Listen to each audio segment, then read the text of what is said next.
A few years back, they produced some Christian movie writers produced the Christmas movie, and maybe you got a chance to see it, showing Mary and Joseph traveling down to Bethlehem.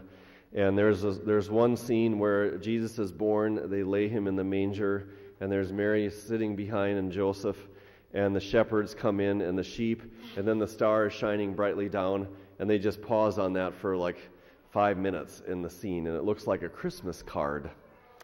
And we love to celebrate Christmas, thinking of that scene, looking at the crib scene of Jesus being born and laid in the manger.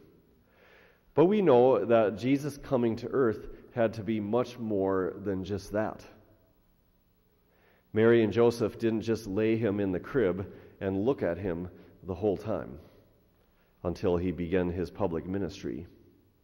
And so we're called this evening to reflect on what was it like for the Holy Family, which can give us some insight into how God is with us in our families.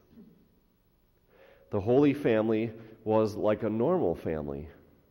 There were problems, misunderstandings, discussions, good and bad times, just like everyone else. And Jesus even had relatives who called him crazy. There were people who were gathered outside, and they said, "Your relatives are here." And they wanted to put him away. They said he is beside himself, which in those days is the term for being mentally ill. Those were his relatives.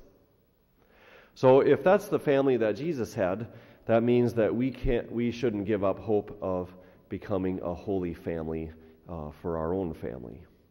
It begins with the angel's message to Mary and her words, "Behold the handmaid of the Lord, let it be done to me according to your word." Did Mary really know what she was committing to in saying those words? Probably not. But she continued to pray them throughout her life. Mary and Joseph are given this great gift of the Savior, the Messiah, and no doubt they would want to say, let's prepare to make this the best possible place for Jesus to be born, to give him the best possible circumstances of his birth. But then, right before it happens, the order comes and they have to go down to Bethlehem to be enrolled in the census by law. And the Bethlehem is the city of David because Joseph is from the family of David, so he goes back to his ancestral home. And there is no place in the inn for them, and all they can finally find is a stable. And that's where Jesus is born, the Savior of the world. And they lay him in the manger. Now, wait a minute. Jesus is God, who is the Creator, and so he could design any kind of birth that he would want. And so that means he chose this way of being born into our world and coming to be with us. He chose to be born in poverty, to be rejected by his own people who did not have any room for him in the inn. And now we have this scene of the presentation of Jesus in the temple and the finding of him in the temple. Here, Mary and Joseph lose Jesus. They were meant to take care of him and raise him, and they've lost him. And not just for a few hours, but for 3 days, they're looking for him. Imagine the anxiety and the concern that Mary has. And they finally find him in the temple, and Mary says, "Why did you do this to us, son? Did you not realize we would be looking for you with great anxiety?" And he says, "Why were you looking for me? Didn't you know that I would be in my Father's house?" And they did not understand, it says in the gospel. But Mary probably wished that this never would have happened. This wasn't the greatest moment in taking care of Jesus, the Savior of the world.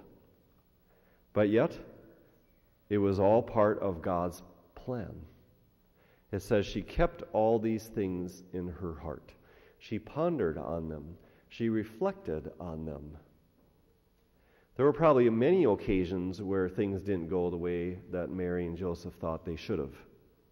But everything went according to God's plan, and so she was invited to continually surrender to the Lord and say, "Let it be done to me according to your will."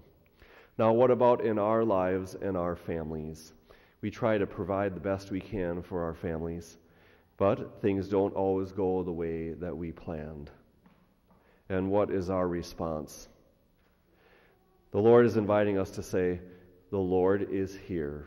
St. John says, "Beloved, we are God's children," which means God the Father is providing for us in ways much greater than we can imagine or that we can provide for our families. So just a couple things in reflecting on how we're called to be holy families too. First of all, there's a temptation that we have to compare ourselves to others. But we realize God gives us, each one of us, what we need for holiness. He isn't necessarily calling us to a life of wealth and popularity, but he's calling us to a life of holiness so that we can end up in heaven at the end. Secondly, sometimes we say, "Well, I'm ready to be holy, but I'm waiting for the right circumstances. If only I had a different job, then I could really work on becoming a saint. If I lived in a different town or a different area of study in school or different people in my family, etc., etc." Well, chances are those circumstances aren't going to come together in a perfect way, which means that God gives us grace to be holy in the circumstances that we are, in the family that we have, in the place that we're living, and the job that we have.